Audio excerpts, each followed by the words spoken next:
네, 강사님. 저희 지금 쇼핑몰 운영하시는 분들이 되게 많으신데, 이분들이 상품만 등록하면은 그 검색 광고 대행사라는 쪽에서 연락이 되게 많이 온다고. 저희한테 연락이 진짜 많이 와요. 근데 연락 오셔서 물어보시는 질문이 좀 정해져 있어요. 뭐냐면, 여기 이 회사에서 연락 왔는데, 이 회사 알아요? 그 다음에, 잘하는 곳이에요? 그래서 사실 우리도 모르거든. 되게 엄청 많은 대행사들이 있어가지고요. 사실 저희도 알고 있는 것도 있고, 모르는 것들도 있어요. 근데 사실 이런 질문을 하는 것 자체가, 일단 대행사라는 데를 믿을 수 있는 곳인지, 그리고 같은 업계니까 다 안다고 생각하시는 것 같아. 그래서 이제 저희한테 물어보시는 것 같은데, 이게 대행사 쪽에서 의뢰를 받으신 분들 같은 경우가 판단의 기준이 없거든요.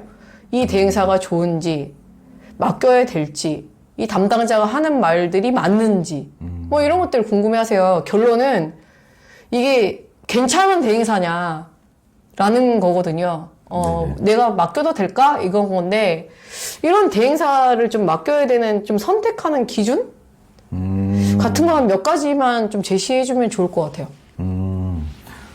우리나라에는 광고 대행사가 엄청 많거든요. 아, 정말 많은 거, 제일 많은 것 같아. 네. 뭐 공식 광고 대행사, 네. 아니면 한 번 거쳐서 광고 대대행사. 그쵸. 한번 이제 줬는데 또 딱 그분이 또 딴 데다 맡기면 대대행. 네, 그렇죠. 되는 거죠.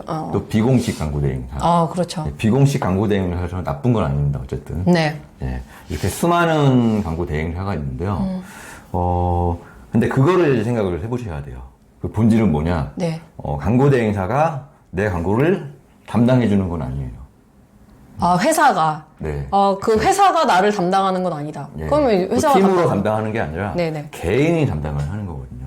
그거를 알고 계셔야 돼요. 그러면 그 회사를 생각하고 맡길 게 아니라 네. 담당자가 중요하다. 네, 그쵸. 담당자가 중요하다. 보통 무슨 회사 규모를 생각을 하고 뭐 맡기시려고 하는데 네. 일단 첫 번째는 담당자. 근데 나 진짜 너무 이거 공감되는 게 저희가 예전에 무조건 큰 회사를 찾았어요. 네. 그래가지고 막 이제 막 홈페이지 검색해가지고 들어가서 보면은 이 회사가 뭐 어떤 막 대기업 많이 맡았고 못 믿겠어가지고 직접 찾아간 적도 있고. 근데 막 인원이 막 60명, 70명 앉아있으면 되게 큰 데니까 잘하겠지 하고 이제 맡겼는데 신경을 안 써주더라고. 그걸 저희한테 얘기하는 경우도 많았어요. 아니 되게 커갖고 맡겼는데 담당자가 연락이 잘 안 된다. 그러면 이제 이 말씀하신 건 저도 되게 공감이 되는데요. 담당자를 잘 만나야 된다는데 네. 그 어떤 담당자가 괜찮은 담당자일까요? 우리한테. 우리한테는요. 일단 광고가 네. 일단 진행을 잘 하려면 네. 그 사장님의 업종에 대해서 잘 알고 있어야 되거든요. 그러니까 우리가 만약에 우리가 지금 교육회사잖아요? 그럼 그 담당자가 교육회사의 광고를 해본 적이 있는지.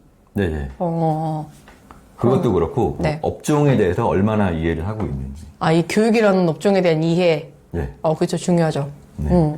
그것도 질문을 할 수 있잖아요. 네. 아무래도 내가 전문가니까 질문을 몇 가지만 던져보면 네. 이 사람이 어느 정도 알고 있구나. 이 교육 파악이 업계에 대해서 금방, 이해하고 있구나. 네, 파악이 금방 가능하잖아요. 그러니까 내 업종에 대해서 한번 물어보는 거죠. 그럼 금방 파악이 됩니다. 그러면 예를 들면 저희는 교육이니까 담당자한테 뭘 물어볼 수 있을까? 혹시 뭐 여기 이 업계에서 교육 쪽 업계에서 돈을 제일 많이 쓰고 있는 업체가 어디냐? 사실 나는 그게 제일 궁금할 것 같긴 하거든요. 그러면 교육업이긴 한, 예를 들면 교육의 특성? 교육 업종의 특성? 혹시 뭐 예를 하나 들어주실 게 있을까요? 교육 업종의 특성. 아니 교육 말고 뭐 다른 업종 해보신 거에서 뭐 질문을 받으신 게 있다거나 나라면 이렇게 질문할 것 같다든지.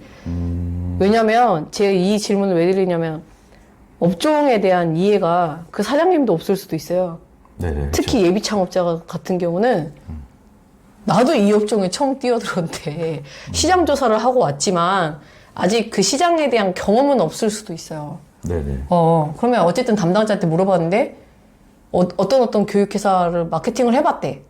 마케팅을 해봤대. 그러면 그 다음번 질문이 좀 애매할 것 같기는 해요. 네네. 네네. 그러니까 그거잖아요. 나도 초보예요. 그쵸. 나도 물어볼 이 게 업종이 없는 최고야. 거야. 네, 그쵸. 물어볼 게 없는 거야. 그럴 경우에는 이 광고를 진행했는지 혹시 그 마케터마다 포트폴리오가 있을 수도 있거든요. 아, 그거를 뭐 진행했던. 제시를 해달라든가. 아, 어떤 회사 진행해봤냐? 네네. 그 회사 거 좀 보여달라. 네네. 진행했던 거 보여달라. 그거 되게 제일 확실한 방법인 것 같아요. 좋은 방법인 것 같아요. 오케이. 그러면 어쨌든 업종에 대한 이해가 없는 분들은 뭐 이제 포트폴리오 보여달라? 뭐 이렇게 하시면 될 것 같고, 그게 이제 업종에 대한 이해가 좀 있다 하시면, 뭐 이제 저희 같은 경우는 원격 평생교육원 쪽은 해본 적이 있냐? 교육적 업계에서도, 뭐 이런 거 있냐? 뭐 원격 평생교육원 쪽에 결제나 이런 거 좀 다른 거 알고 있냐? 국비 쪽 진행해 본 적 있냐? 뭐 이런 것들이 나갈 수 있겠네요. 그죠? 그쵸. 갑자기 이제 하면서 생각은 났는데, 어쨌든, 이렇게 그러면서 지금- 얘기를 풀어가는 거죠. 얼마나 알고 있는지 파악을 하는 거죠. 내가 아무리 몰라도 얘기를 하다 보면 풀어갈 수 있잖아요. 예. 어쨌든 그 분야의 경험이 있냐? 네. 포트폴리오 보여달라. 또 다른 게 또 있을까요? 그리고 이분이 또 해본 적은 예. 있는 건 알겠어. 또 중요한 게, 가장 중요한 게요. 네. 그 커뮤니케이션이 잘 돼야 돼요. 그 담당자랑. 대화가 일단 잘 돼야 합니다. 그러니까 이거는 많이 알고, 모르고를 떠나서 대화가 잘 돼야 돼요. 척척. 뭐 말하면. 그러니까 나랑 얘기가 잘 통하느냐. 사실 사람하고 사람이 일하는 거라 네. 그 부분은 제일 진짜 기본이 맞습니다. 되는 것 같아요. 그러니까 많이 안다고 해서 대화가 잘 통하는 건 아니잖아요. 그리고 성향이 또 비슷하거나. 맞아야 많은 부분이 있어야 되니까. 맞아요. 저는 담당자분들 성향 중에, 뭐라고 해야 되지? 피드백 느린 분들 저 좀 안 맞더라고요. 약간 성격이 느리신 분들은 저랑 업무 스타일 좀 안 맞는 것 같고, 네. 뭐 그런 것들 얘기하시는 거예요. 그쵸. 그런 것도 좀 따져봐야 합니다. 그러니까 제가 말씀드린 세 가지 정도만 하시면, 네. 네, 이 담당자가 나랑 맞는지, 안 맞는지, 네. 네, 그 기준이 될 것 같아요. 이 세 가지가. 네. 알겠습니다. 그러면 그거 외에도 혹시 또 추가로 말씀해 주실 부분 있을까요? 일단 세 가지면 다 나오긴 하거든요, 웬만하면. 그럼 그 세 가지를 한 번 더 정리 좀 해주세요.